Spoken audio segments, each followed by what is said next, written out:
សូមគោរពប្រិយមិត្តក្នុងបណ្ដាញសង្គមជាទីគោរពបាទខ្ញុំឈ្មោះរដ្ឋាថ្ងៃនេះខ្ញុំសូមចូលខ្លួនមកចែករំលែកចំណេះដឹងដែលខ្ញុំបានចេះចាំកាលពីខ្ញុំនៅរៀនបាទខ្ញុំមើលឃើញទស្សនវិជ្ជារាល់ថ្ងៃឃើញជាពលរដ្ឋយើងកំពុងតែប្រឈមបញ្ហាព្រំដែនជាមួយនឹងប្រទេសសៀមបាទអញ្ចឹងពលរដ្ឋយើងមួយចំនួនដែលរស់នៅតាមបណ្ដោយព្រំដែន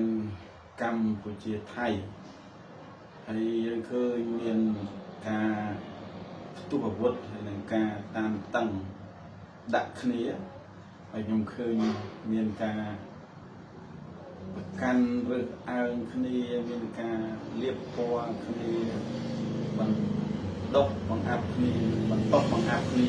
បន្តបង្អាប់គ្នាហើយយកចាញ់យកឈ្នះ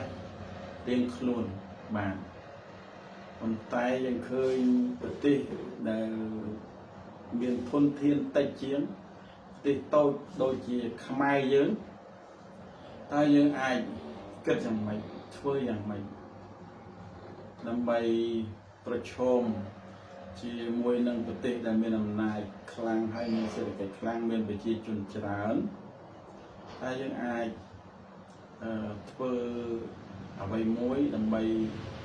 សម្រាប់ទប់ទល់ក្នុងពេលវែងឆ្ងាយអនាគតបាទយើងក៏លេចមើលប្រទេសនៅក្នុងពិភពលោកនេះការពិតទៅគឺប្រទេសតូចច្រើនប្រទេសតូចច្រើនមិនមែនមានតែប្រទេសកម្ពុជាទេហើយពួកគេសុវត្ថិភាពពួកគេមានសេដ្ឋកិច្ចខ្លាំងពួកគេមានធនធានមនុស្សខ្លាំងមានចំណេះដឹងខ្លាំងមានវិស័យការពារជាតិខ្លាំងរឹងមាំសត្រូវខ្លះនៅធំនៅចិត្តប្រទេសតូចទាំងនោះក៏មិនហ៊ានជាមួយគេបានដែរឧទាហរណ៍ប្រទេសសិង្ហបុរីកាលណាយើងនិយាយពីប្រទេសសិង្ហបុរីយើងអាចដឹងហើយយើងមើលធនធានសិង្ហបុរីសេដ្ឋកិច្ចសិង្ហបុរីសម្ដាប់ស្ទើរតែលេខ1លើពិភពលោកឯធនធានមនុស្សនៅសិង្ហបុរីហើយនឹងគុណភាពជីវិតចំណូលប្រចាំឆ្នាំរបស់ប្រទេសគេវិស័យការពារជាតិរបស់ប្រទេសគេទេសចររបស់ប្រទេសគេបើយើងក៏លេខមួយទៀតទៅទ្វីបអឺរ៉ុបយើងមើលប្រទេសអ៊ីស្រាអែលយើងឃើញថាប្រទេសតូចដែរប៉ុន្តែប្រទេសនោះហ៊ានប្រឈមហ៊ានទប់ទល់នឹងឧបសគ្គទោះបីមានសត្រូវច្រើនយ៉ាងណាក៏អ៊ីស្រាអែលមិនខ្លាចដែរព្រោះគេបានរៀបចំកូនចៅគេរៀបចំធនធានមនុស្សរបស់ប្រទេសគេរាប់ឆ្នាំមកហើយរាប់ទសវត្សរ៍មកហើយត្រៀមដើម្បីទប់ទល់ស្ថានភាពអាក្រក់ណាមួយកើតឡើងអញ្ចឹងប្រទេសអ៊ីស្រាអែលបានរៀបចំខ្លួនបាទរៀបចំខ្លួនរួចរាល់ហើយប្រទេសខ្មែរយើងប្រឈមបញ្ហាជាមួយនឹងប្រទេសសៀមចុងក្រោយនេះគឺក្នុងថ្ងៃទី24ថ្ងៃទី28ខែកក្កដានេះជាមេរៀនមួយបាទជាមេរៀនមួយដែលខ្មែរយើងកូនខ្មែរយើងគួរតែយកមកសិក្សារៀនសូត្រទុកជាមេរៀនសម្រាប់ជីវិតរបស់យើងម្នាក់ដើម្បីខ្មែរយើងបានទៅមុខយើងឃើញជាទូទៅខ្មែរយើងស្នេហាជាតិហើយមានកងទ័ពខ្លាំងមានទឹកចិត្តប្រយុទ្ធការពារជាតិស្រឡាញ់ជាតិហើយមានស្មារតីសាមគ្គីជាតិដែលក្នុងនោះក៏មានរាជរដ្ឋាភិបាលយើងលោកប្រឹងអស់ពីសមត្ថភាពដើម្បីការពារទឹកដីការពារបរណភាពរបស់យើងនិងដើម្បីការពារអាយុជីវិតរបស់ប្រជាជននិងទាហានរបស់យើងផងដែរ ប จะตรงตัวนั่งปัญหานั่งขยมนึกเจสิกได้ประดาวมาปันนั่งเรื่องกูอ้อยจับร้ำนั่งเรื่องติดนั่งความบิดพุกโลกระเวียงปฏิโต้นั่งปฏิทอมแต่ปฏิทอมสดแต่เมียนเอากาดาวสายเลือเราโหหรือสดแต่เมียนเอากาคลั่งเราโหหรือสดแต่เนี่ยเราโหหรือมันประกอบทางจังเตยมเลิกปฏิหารปฏิสังกับพวกมันน่าก็รบกับคลาสประเทศอิสราเอลก็มีที่คลาสเราไอมันติดได้ประเทศอิสราเอลโตนะบ้างโตนะจีจนประมาณเรียนเนี่ยอาเจียใบเรียนต่อดับเรียนเนี่ยน้องเราอิสราเอลที่สิงคโปร์เราไต่เยอะตอนไต่คลังนะเลยสร้างไอ้เลยสร้างการริบจอฉะนั้นขมายเยอะก็คงคงแต่อภิวัตมันเป็นอันประมาณที่น้องระยะเป็นจงกลางนี่ได้เรื่องเคยทาเพื่อเอาประเทศไทยเมื่อจะลำจำพวกประเทศขมายเยอะชนะได้สมาชิกขมายเยอะนั้นโดยที่เนี่ยสมเตียนการพิจารณามนก็จำนวนนาไอ้โดยสมัยพอลโกไอ้เช่นนะโดยที่จำนวนสมัยไปเอาชนุทาสมัยจุ่มรุ่มได้สมัยพอลโกสมัยจุ่มรุ่มสมัยสิงครีมสิเวอร์เป็นจูนขมายยืนโดยตามตรงแดนให้ได้สมอะไรคลั่งไปจำนวนเอาขมายยืนในวันตึกในไทยโดยจุ่มรุ่มคาลิตีด้านนั่นเลยในไทยกลายเป็นจุ่มรุ่มดังอ๊อกจุ่มรุ่มดังอ๊อกที่สุดในเราของตึกขมายยืนไทยทลอบประมาทเมืองนี้โดยทลอบดักบุรุษขมายยืนโดยจัดเจ้าเราក្នុងចំការមីន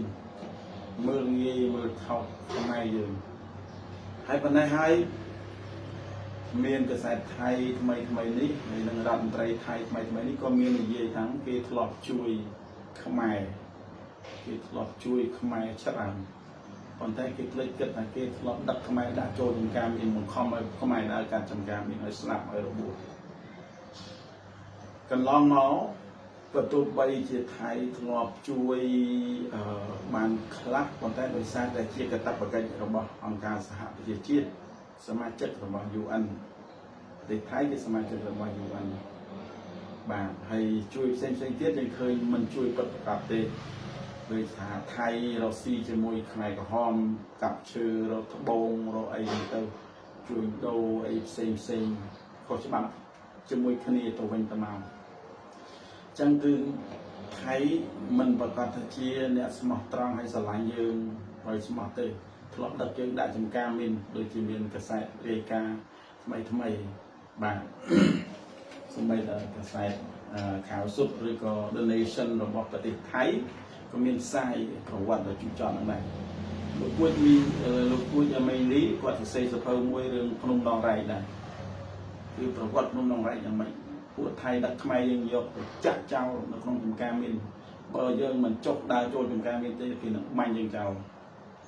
សួរថាវេទនាប៉ុណ្ណាខ្មែរយើងអាផតប៉ុណ្ណាគឺយើងពិតជាមិនមានការត្រាស់បណ្ដៃពីប្រជាជនថៃរដ្ឋាភិបាលថៃអីប៉ុន្មាននោះទេបាទអញ្ចឹងត្រឡប់មកវិញចូលដល់តើខ្មែរយើងធ្វើយ៉ាងម៉េចខ្មែរយើងមកដល់ក្នុងសតវត្សទី21នេះគឺមិនអន់ប្រមាណទេកូនខ្មែរយើងកំពុងតែធ្វើដំណើរឆ្ពោះទៅកាន់ការរីកចម្រើនគេឃើញនៅប្រទេសកម្ពុជារាល់ថ្ងៃមានមហាវិទ្យាល័យជាច្រើនមហាវិទ្យាល័យរដ្ឋនិងមហាវិទ្យាល័យឯកជនច្រើនឡើងមហាវិទ្យាល័យឯកជនបណ្ដុះបណ្ដាលធនធានមនុស្ស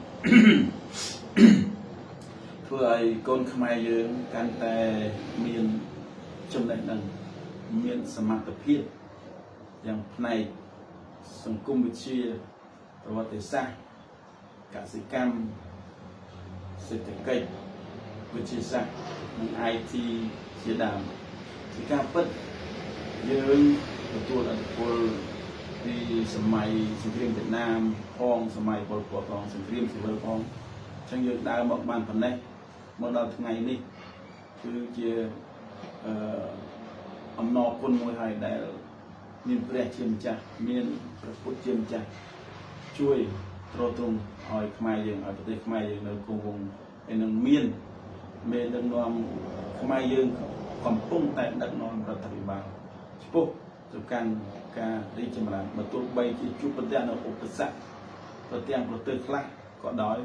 ទោះជាយ៉ាងណាខ្មែរយើងកំពុងតែធ្វើដំណើរឆ្ពោះទៅមុខហើយខ្មែរយើងកំពុងតែសាមគ្គីគ្នាឆ្ពោះទៅរកការកំណែតម្រង់នៅក្នុងមនុស្សចំនួនថ្មីបាទតើខ្មែរយើងត្រូវធ្វើអ្វីទៀតនៅក្នុងអនាគតបើឃើញថាក្នុងពិភពលោកឬក៏នៅក្នុងតំបន់ឬក៏នៅក្នុងប្រទេសជិតខាងជុំវិញយើងវាសុទ្ធតែជាប្រទេសធំបាទងាយខ្ញុំចង់ចូលរួមគឺខ្មែរយើងត្រូវតែកសាងនៅវិស័យអប់រំឲ្យបានមានឧត្តមភាពឲ្យខ្លាំងហើយកូនខ្មែរយើងរាល់ថ្ងៃឪពុកម្ដាយខ្មែរយើងរាល់ថ្ងៃនេះគាត់មានការយល់ដឹងខ្លះនិងខ្លះទៀតនៅមិនទាន់បានយល់ដឹងឡើយតើធ្វើដូចម៉េចទៅដើម្បីឲ្យយើងមានវិស័យអប់រំជឿនលឿនយើងឃើញទោះបីជារដ្ឋអភិបាលក្តីក្រសួងក្តីខំប្រសង់ក្តីខំជួយចែកជួយលើកស្ទួយលើវិស័យអប់រំយ៉ាងណាក៏ដោយក៏ប៉ុន្តែស្មារតីរបស់ខ្មែរយើងខ្លះគាត់នៅមិនទាន់យល់អំពីសារៈសំខាន់នៃវិស័យអប់រំនេះទេតួយ៉ាងមិនទាន់ហ៊ានលះបង់ទ្រព្យសម្បត្តិឲ្យអស់សមត្ថភាពដើម្បីនាំកូនទៅសាលារៀនឲ្យកូនបានរៀនឲ្យកូនរៀនចាប់បាក់ឌុបឲ្យកូនរៀនចាប់មហាវិទ្យាល័យយើងអត់ទាន់ចូលដល់កម្រិតហ្នឹងយើងចូលចិត្តតំអូនតំអែនៅឡើយចូលចិត្តដ្រាម៉ាថាអត់មានលុយទេអត់មានលុយឲ្យកូនរៀនតទេគាត់មានលុយទិញម៉ូតូឲ្យកូនទេហ្នឹងហើយយើងថាអត់មានលុយប៉ុន្តែយើងបានលេសនឹងច្រើនដែរយកលេសប៉ុណ្ណឹងមកក៏ឲ្យកូនទៅធ្វើការផ្សេងយ៉ាងអត់មានចំណេះដឹងទៅធ្វើកម្មករដែលបានលុយតិចឬក៏ទៅចំណាក់ស្រុកដែលប្រឈមនឹងគ្រោះថ្នាក់ហើយនឹងជាចំណុចមួយទៀតវាឃើញផ្នត់គំនិតមួយចំនួនមិនទាន់កែលម្អនៅឡើយនៅពេលខ្លួនខំបង្កើតកូនបានយ៉ាងច្រើនប៉ុន្តែមិនដែលយកចិត្តទុកដាក់នឹងការរៀនសូត្ររបស់កូនតើកូនយើងរៀននៅក្នុងសាលារដ្ឋហ្នឹងគ្រប់គ្រាន់ហើយឬនៅក្នុងម៉ោងរដ្ឋហ្នឹងគ្រប់គ្រាន់ហើយឬមិនទេមិនទាន់គ្រប់គ្រាន់ទេគឺត្រូវការសហការពីអាណាព្យាបាលមាតាបិតាគាត់ត្រូវតែតាមដានការសិក្សារបស់កូនទាំងតាមដានមើលកិច្ចការដែលគេធ្វើនៅសាលាបានលទ្ធផលល្អប៉ុណ្ណាចំណុចណាទៅដែលយើងជាពុកម្ដាយជួយមើលបន្ថែមទៀតជួយដាក់ទឿនគាត់ដើម្បីឲ្យកូនរបស់យើងបានធ្វើលំហាត់នៅផ្ទះបានអានសិក្ខានៅផ្ទះការពិតទៅការងារផ្ទះនៅតែអាចធ្វើបានបើសិនជាយើងចេះច្នៃពេលវេលាថាការរៀនសូត្រត្រូវតែរៀននៅផ្ទះផងហើយទ្រព្យសម្បត្តិត្រូវតែព្យាយាមសន្សំសំចៃដើម្បីត្រៀមលុយទុកពេលកូនរៀនទៅត្រូវការទិញកង់ទិញម៉ូតូទៅរៀននៅអនុវិទ្យាល័យឬក៏ទៅរៀននៅថ្នាក់បាក់ឌុបរហូតទៅរៀននៅមហាវិទ្យាល័យខ្ញុំឃើញមហាវិទ្យាល័យឯកជនអីនៅមិនជាថ្លៃប្រហែលទេមិនជាថ្លៃប្រហែលទេមហាវិទ្យាល័យខ្លះមួយឆ្នាំ300 400ដុល្លារហើយយើងអាចសុំលោកនៅកន្លែងវត្តអីដើម្បីទៅរៀននៅមហាវិទ្យាល័យលោកអត់ដែលចិត្តកំណាញ់ទេព្រះសង្ឃខ្មែរនៅក្នុងពេញក្តីនៅទីរួមខេត្តតែជាអនុគ្រោះដល់និស្សិតមកពីស្រុកស្រែមកពីជនបទឲ្យបានបាយហូបទៀតផងឲ្យកន្លែងស្នាក់នៅទៀតផងតែសួរថាយើងជាអាណាព្យាបាលណាមានតែគិតដល់រឿងហ្នឹងទេយើងក្រចំណេះដឹងហើយកុំឲ្យក្រដល់កូនក្រតជំនាន់យើងត្រូវតែមានគំនិតកែប្រែហើយកូនយើងភ្លឺស្វាងជាងយើងវាពោះទៅហើយយើងកើតនៅក្នុងសម័យសង្គ្រាមសម័យប្រខោយើងឆ្លងកាត់សង្គ្រាមស៊ីវិលមិនសូវបានទទួលការអប់រំយើងត្រូវតែបដូរផ្ដាប់គំនិត ថាជីវិតយើងនេះគឺឆ្លងកាត់មកមិនបានណាយើងត្រូវតែឲ្យកូនដើម្បីបានទទួលការអប់រំយើងទាំងប្តីទាំងប្រពន្ធត្រូវតែខិតខំប្រឹងប្រែងសន្សំលុយរកលុយត្រៀមលុយដើម្បីកូនរបស់យើងបានរៀនខ្ពង់ខ្ពស់ហើយមានឧត្តមភាពសិក្សានៅក្នុងថ្នាក់បណ្ដាលសិក្សាហេតុអីបានជាគ្រួសារខ្មែរយើងមួយចំនួនមិនបានឲ្យកូនទៅរៀនមហាវិទ្យាល័យសំបីតែម្នាក់មិនបាច់មហាវិទ្យាល័យមិនបានបាក់ដប់ផងគ្រួសារខ្លះមានកូន5នាក់គ្រួសារខ្លះមានកូន6នាក់សំបីតែម្នាក់អត់បានចាំបាក់ដប់ផងហើយយើងមិនគិតអនាគតគ្នាទេ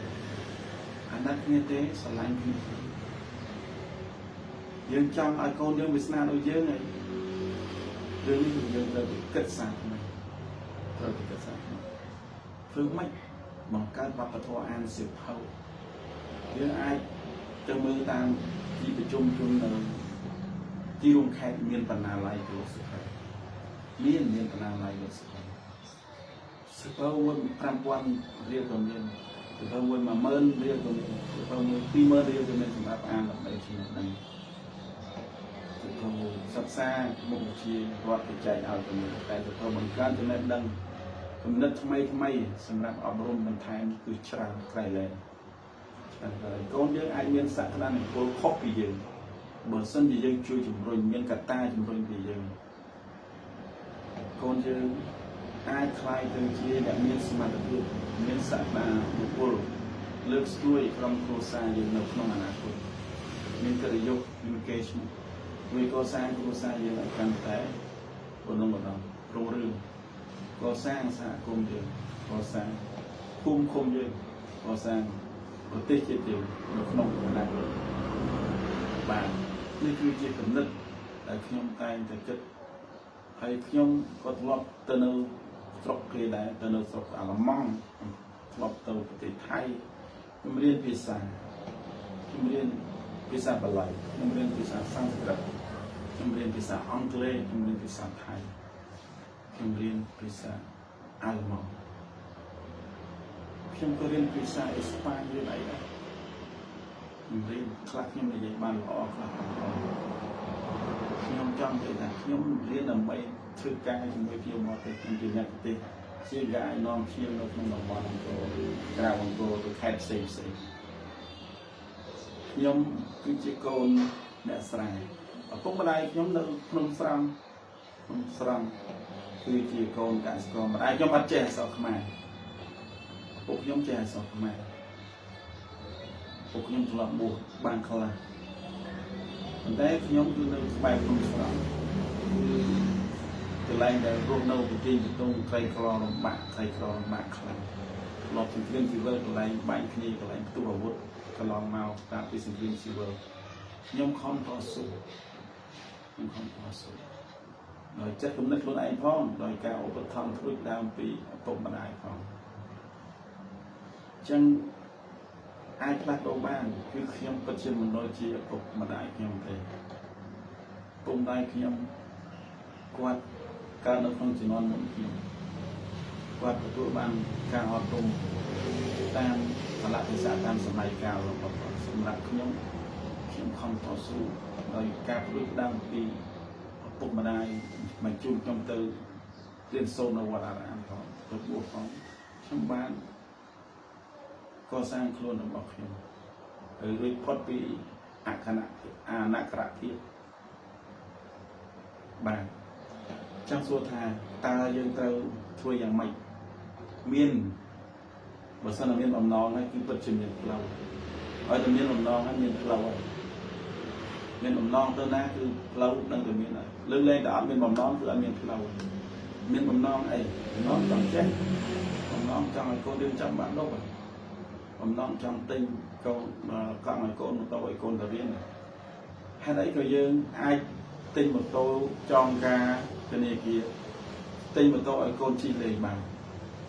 ទិញម៉ូតូឲ្យកូនជិះទៅការបានប៉ុន្តែឲ្យកូនជិះទៅរៀនមិនបានមិនថាទាំងអស់ទេគេមានមនុស្សល្អច្រើនគេទិញម៉ូតូឲ្យកូនគេទៅរៀនប៉ុន្តែអ្នកចេះដល់អ្នករៀនសូត្រនឹងមានកម្រិតតិចណាស់ដឹងកូនអ្នកស្រែទៅស្រុកស្រែក ប្រសពកំណើតមិនអាចមើលឃើញមានអ្នកខ្លះកូន5នាក់6នាក់អត់មានបានរៀនចប់បាក់លោកអីមួយអញ្ចឹងយើងត្រូវធ្វើយ៉ាងម៉េចកាលសួរធ្វើយ៉ាងម៉េចខ្ញុំគ្រាន់តែចាំប្រាប់រឿងប្រយោជន៍បច្ចុប្បន្នប្រយោជន៍បច្ចុប្បន្នតើប្រយោជន៍បច្ចុប្បន្នហ្នឹងអីខ្លះប្រយោជន៍បច្ចុប្បន្នចង់ឃើញប្រយោជន៍តនភ្នែកប្រយោជន៍តនភ្នែកវាឲ្យមាន4យ៉ាងដែលត្រូវអនុវត្តមាន4យ៉ាងហើយមកប្រយោជន៍តនភ្នែកតែភាសាបាលីគេហៅថាទិដ្ឋៈធម្មិកថាប្រយោជន៍បាទទី1គេឲ្យឈ្មោះថាពុទ្ធានសម្បទាទី2អរខសម្បទាទី3កល្យាណមិត្តតានិងទី4សមជីវិតានេះប្រយោជន៍4នេះសំខាន់តើមានន័យថាម៉េចខ្លះប្រយោជន៍ទី1ឧទ្ធានសម្បទាគឺត្រូវប្រឹងប្រែងគ្រួសារមួយត្រូវប្រឹងប្រែងធ្វើការរកស៊ីមានន័យថាអត់មានប្រឹងប្រែងផឹកអត់មានប្រឹងប្រែងជុលកែវអត់មានអីទេគឺមានតែប្រឹងប្រែងរកស៊ីប្រឹងប្រែងធ្វើការប្រឹងប្រែងរៀនសូត្រប្រឹងប្រែងទាំងផងឧទ្ធានសម្បទាមានតែប្រឹងប្រែងឲ្យពេញលេញប្រឹងប្រែងឲ្យបរិបូរណ៍មិនប្រឹងប្រែងបន្តិចបន្តួចទេណា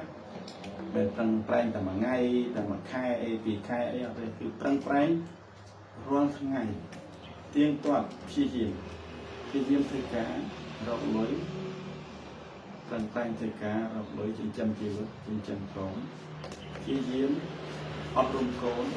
រៀនរាល់ថ្ងៃមើលកូនឲ្យបានអានសៀវភៅរៀនសូត្រធ្វើឲ្យកូនមានវប្បធម៌អានអត់អានមិនបានគឺចង់តែអានសៀវភៅនេះគឺយើងព្យាយាមនឹងពាក្យថាព្យាយាម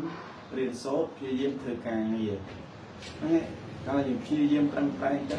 វាធ្វើឲ្យឃើញប្រយោជន៍បច្ចុប្បន្នរៀនសូត្រឲ្យចេះកុំចេះស្ទាក់ស្ទើរល្ងាអត់មកមើលចេះប្រកបប្រាក់រត់តាមហាវបាទអញ្ចឹងត្រូវតែខំរៀនខំធ្វើការបើតាក់ទងនឹងរឿងរៀនគឺត្រូវតែខំដើម្បីឃើញប្រយោជន៍បច្ចុប្បន្នចង់ចេះបច្ចុប្បន្នត្រូវខំរៀនបច្ចុប្បន្នកុំរៀនចេះស្ទាក់ស្ទើរល្ងាអត់មកបើចេះប្រាក់រត់តាមហាវអញ្ចឹងការរៀនមិនចេះគឺធ្វើការអង្ការគឺមិនចេះទៅធ្វើការកាត់ទៅសម្ពាធអាចគេយកយើងចឹងបានមានសុភាសិតបុរាណគេថាវិជ្ជាមិនចាំជាពឹសមួយខូចមិនរលួយជាពឹសពិតវិជ្ជាមិនដែលមានដល់មនុស្សត្រលិតប្រពន្ធប្រណិតជាពឹសនៃប្តីចាស់បាទអញ្ចឹងបានថានេះតើតើរឿងរៀនត្រូវតែកាន់ប្រែងរៀនបើតើតើរកស៊ីគឺយើងត្រូវតែប្រឹងរកស៊ីអត់មានរំពុលដើរប៉ោឡែទេកុំឲ្យដូចជាពាក្យគេថាជនខ្លះនៅកំឡោះដើរមិនម៉ោះខ្សែសុរាជនខ្លះចាក់សេរីសានៅលោឡាត្រេតតាមផ្លូវមានកូនចៅសន្ធឹកមិនប្រែរឹកឲ្យត្រឹមត្រូវធ្វើស្រែរាល់រដូវគ្មានសល់ស្រូវស៊ីដល់ខ្ពស់បាទអញ្ចឹងគឺឪពុកម្ដាយត្រូវតែមានផែនការត្រូវតែធ្វើការប្រឹងប្រែងឲ្យមែនតើនឹងចំណុចហ្នឹងគឺត្រូវចំណុចទី1ប្រយោជន៍បច្ចុប្បន្នគឺត្រូវខំធ្វើការត្រូវខំប្រឹងប្រែងរៀនសូត្រនេះចំណុចទី1អញ្ចឹងសិនជាយើងមើលចំណុចទី2ចំណុចទី2គឺអរខសម្បទាបានសេចក្តីថាខំប្រឹងថែរក្សាអញ្ចឹងពេលបានទ្រាំមកហើយយើងត្រូវថែរក្សាអត់ខ្ជះខ្ជាយទេយើងត្រូវតែថែរក្សាជួសជុលកុំឲ្យបាត់បង់ត្រូវតែប្រយ័ត្នប្រយែងត្រូវតែការពារបើយើងអត់ថែរក្សាគឺវានឹងរលាយវានេះបាទនេះរឿងរកសម្បត្តិមួយទៀតបើតាក់ទងចំណេះដឹងគឺយើងត្រូវថែរក្សាចំណេះដឹងបើយើងអត់ចាំយើងអត់រំលឹកក៏វាភ្លេចអស់ចឹងត្រូវថែរក្សាដែរមិនចាំចឹងបានថាវិជាមិនចាំជាពឹសមួយពលជនមិនរលួយជាពឹសពិតវិជាមិនដេចមានដល់មនុស្សក្រលិតប្រពន្ធប្រណិតជាពឹសនៃតែចាស់បាទអញ្ចឹងចំណុចទី1និងចំណុចទី2គឺវាតាក់ទងគ្នាអញ្ចឹងទី1 không đâu bàn rồi rồi chiều bàn phí các bán những đâu cái để xa hay còn mọi mặt mong trọt sầm mặt thì mi trả một tô lan rồi còn bao là bao ấy trên chết ở thành xaถ้าเปิดที่ในวิเชียรก็จะได้ตรวจได้จำแนกได้ตรวจเจ้าลุยบานนั่งเจ้าลุยบานจำแนกบานเสียหายบานนั่นเวเตะต้องเรื่องจำแนกลุยบานคนแท้ตรวจทางแกลวล้วนคือเกอ้ายลุยยกบานฉันตีมวยคือเตาตังไปแล้วตีปีเตาแต่ตังไปละสางนั่นปีจะหน่อยบานปีจะหน่อยนั่นจังคือrồiปัจจุบันนี้ยังทรงมันเจาะอะไรมันเจาะติดเราแต่ฟังเราแต่ยังปัจจุบันนี้แปรสำได้เนี่ยบ้างแปรสำได้ก็มีในกลางทั้งแบบพุทธศาสนาเพื่ออะไรทำไมกรอไปซาเพื่อบนเพื่อเตียนไอ้เกิดหรือโรซีที่เกิดข้อบ้านเรียนสดคงเจตนาเยี่ยเรียกผู้จิ้มแจ้งปราบเยอะหนุ่มปีประหยัดปัจจุบันนะบุญนะเดี๋ยวมันอันใหม่แล้วอันใหม่มันเปรี้ยตอนจังมันเจาะทางแต่พุทธยังปรังเมียนบาลัยก็วิริยะเนี่ยตัวทำไมใช้เตะลองพอดสิ่งใดตรงบ้างลอยซ้าสิ่งใดเชี่ยมบาทนี่คือเชี่ยก้าเปิดหนักจังหวะเราเมียนสุพีสัตว์โบราณเราขนมสุขเขาอย่างไอ้มูทาโลกนี้เตะปะกอแต่เซลางดอยโลกมันจะสุดตั้งแต่ไปเชียนโลกเซธาสัตว์มรดเมียนแมนเปียกเป็นเปรย์สัตว์ริจะใส่ได้สมองสัตว์มรดน้าเบาสำรอกโจนกน้องวัดไอ้ครวนชัยฉันยังมือสั่นคลาตอนนี้แต่เมียนจำในบ้านซีจำในลูกตาแต่ไปคำได้มาได้เป็นคลาเรามาไหลมาได้โจรหัวได้ฉันยังน้ำไม่ไปยังจังบ้านพระสมมาตรแต่ปรังไพรหรอจังบ้านตรงนี้เราแต่ปรังไพรเรียนอันเป็นเนื้อสกจำในโจรเนื้อสกตรอกโจรที่อันมีจังที่มาสุขีสัตว์มุดเยอะกันฮะเปล่งดงหรือเงาบางทีมันเกิดการยกตัวจมรังหรือสโลวีในที่กรอบสดตามธรรมดาเปิดต้นไหลร่างบางเปล่งแบบนี้คือยมจำมันเชื่อให้มันเยอะที่เรื่องการตั้งใจนี่สำคัญครั้งนะการชี้ยิ้มนี่บางจังไปยังปัจจุบันแต่บุญที่มวยคำตั้งใจเราตรวจที่ปีคำแต่สารตรวจที่ใบก็ระยะนั้นมันต่างแทรกคุกมันหล่อบาดจังยังตรังไปเราตระบานหายตรังไปในสางหายเต้าแซบคุมันล้อเตียดให้ได้บานยังเต้าแซบคุมันล้อนอนเยอะเอาได้จำรังนอนเยอะเอาบ้านจะได้ซอกนอนเยอะนะเราตรังจะมายังแซบคุมันจูบประจำมันล้อเตะจูบเนื้อพระการบาของมันนู้นเป็นนอนเยอะจะรอใครนี่เป็นนอนเยอะเอาตัวโจรบายอย่างมุกเพื่อปากเนี่ยเดี๋ยวเราประคุณเราโจรบายเรื่องโจมอดเรื่องประคุณตอนดาวเล่นบายเล่นจุลมวนเล่นเบียร์ขับเรื่องนี้อะไรจังไงเคยเนี้ยจังมันอักระนี่ยังครูขนาดน่ะจังไงเรียนหลุดปรับไปเสด็จเกยปัจจุบันนั่นแบบจังบ้านเสด็จเกยปัจจุบันจังเมียนชีวิตเราปัจจุบันคือเติมแต่ใส่กุมมันเราก็ระยะหนึ่งมันต่างนี่คือจุดเล็กเราสำคัญบ้างฉันเหมือนเอาแต่เคยมนุษย์สัตว์มัดได้เหมือนเคยเก็บพักไอ้พักได้ใครจะหาอัตวันสมัยก็มาเราเลิกโกแกได้โกแกได้วัดปฐานนี่นะเนี่ยพักพิจารณาคือกวัดพิจารณากวัดอัดบานมือการศึกษาระบบโกนนะอัดบานมือที่โกนบานเรียนมาเรียนอัดทั้งหมดเลยรถพักคุยพักใบมาบุญมาพักบ้านโอเคจะนายเพื่อนดำไปในที่มือคนอ่านเท่าหรืออัดได้มือนี่ให้มาอย่างนี้ฉันยังจะตุ๊บตัวมือไทยไหมฉันยังตระกัดหาไอ้บางกิมมืองี้ยืนทำไมยังตระกัดแกอย่างบ้านนั่นที่ไทยกี่โลอย่างบ้านจ้าฉันยืนbởiยืนnênจะได้ดังคลังให้ทุ่มเทมันคลังไอ้ที่อะไรอย่างมืองี้ยังจะได้ดังคลังก็ได้อย่างไอ้ก่อสร้างเศรษฐกิจบ้านพูดไปเจนเราคงสมัยอินฟินิตี้สมาร์นการมาเซียนเราคงสมัยสกอตเพียวูในการ globalization นี่คือยืนเพื่อบ้านมายืนฉันเติมtrong ban bài dạy phải bạn ở toàn thân này complete prang prang đâu toàn prang prang đâu vị trí thì pi prang prang đã xa vị trí mai plek tam tay là xa trọ sẵn sàng chạy trâu tùng thì bay xa cúp mà nâng o xa cúp bắn đất xa cúp này phải này chứ đang lướt tầm nay này chứ đang con lướt tầm nay buôn để phát con lướt tầm nay buôn để tự nhiên những lướt tầm nay buôn bắn đất để phải để xa kia để sắc xa nè làm bài áp vật thôn thiên một lúc mày chứ để phơi bên ca đi cho bạn mong anh của đời mày căn tiền bên sầm việt co sang và thể hiện ca viên tận đây nâng rốt sụp thép mình cô lỗ lông ở đó là bậc chun krom rosa chun xã cùng chun phum khum khẹt dọc và thể hiện là bao nhiêu bạn đi sinh than chẳng chúng nói thì buồn thời gian tay của bạn là vậy thì chúng nói thì buồn thì ai mà ta xã mẹ chi bị ta xã mẹ chi bị ta là rồi đâu đó smile xăm hai xăm phải trong sông ba đại dương rộng máu trơn té bay chạy từ chuyện buồn bay chạy từ chuyện buồn tí mũi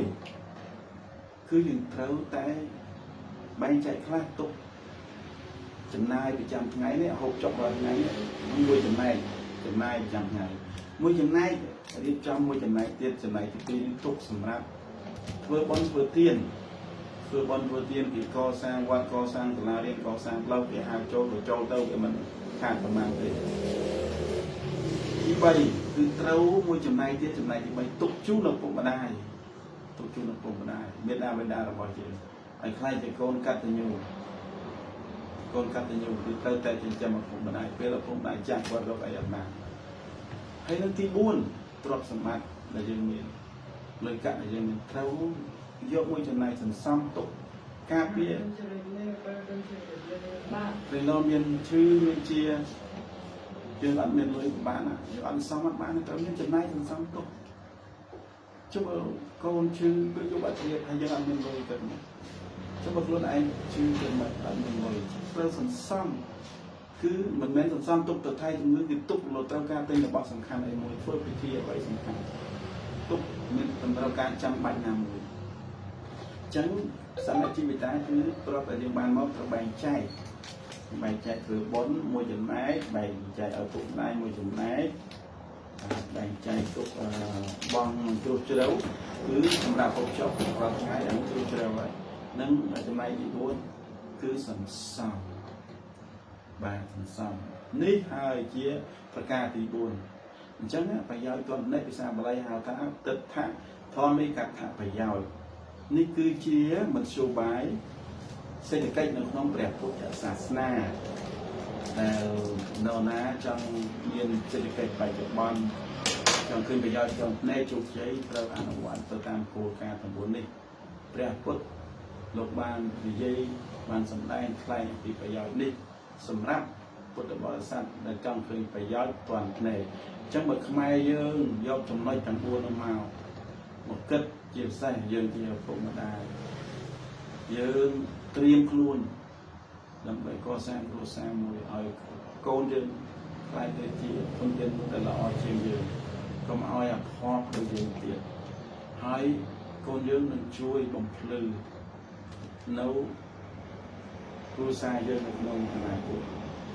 ช่วยบ่มพลือปฏิจิตยืนช่วยคอนโทรลการเปลี่ยนปฏิจิตยืนบาทฉันเรียนโกนหนึ่งโกนเน็ตเจนดังบันเดินนี่คือขอกเนี่ยครั้งนั้นสุพีสัตสร้างแต่กระดับน้ำส้มเลือดมวยกีทางดวงดาราเราเมินดวงมันอายยังหรือไตรคือบางเตดวงดาราคือกายดารารอบรอยควันดวงมันอายยังหรือไตรอคือบางเตเคยตัววิ่งดวงจันทร์แต่มือดวงก็อายบ่มคือพวกพันใดอคือบางใดบางย่างเทียบสุภิสัตในขนมสระยะตาวเตอะไรครูบันทึกปางคาดบานตัวเสดบุคคลการบางสไฟโรวิเชียหนึ่งตรอกกว่าใบเกิดหาโดยเชียครูนเหมือนเจสลับตอนแต่การบางสไฟโรกว่าใบเกิดหาครูนเรามรัดโชกระบุยก็บางสำหรับให้เราในหาดมาส้มเอาคนบ้านส้มเอาคนในบ้านตามตุสนาบ้านเอาคน